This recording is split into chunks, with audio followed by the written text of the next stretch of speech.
أعوذ بالله من الشيطان الرجيم. بسم الله الرحمن الرحيم.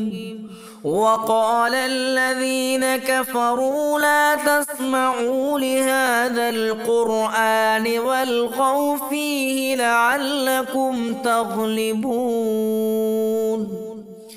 فلنذيقن الذين كفروا عذابا شديدا ولنجزينهم أسوأ الذي كانوا يعملون. ذلك جزاء أعداء الله النار لهم فيها دار الخلد جزاء بما كانوا بآياتنا يجحدون. وقال الذين كفروا ربنا أرنا الذين أضلانا من الجن والإنس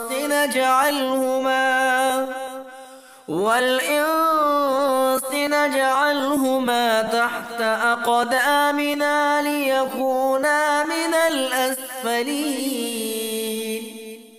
إن الذين قالوا ربنا الله ثم استقاموا تتنزل عليهم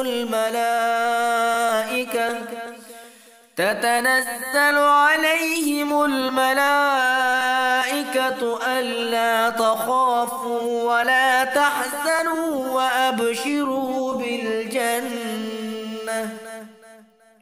وأبشروا بالجنة التي كنتم توعدون. نحن أولياؤكم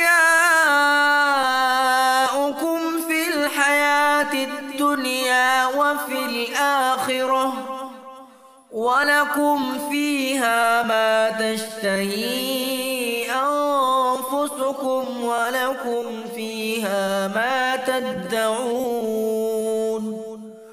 نزلا من غفور رحيم.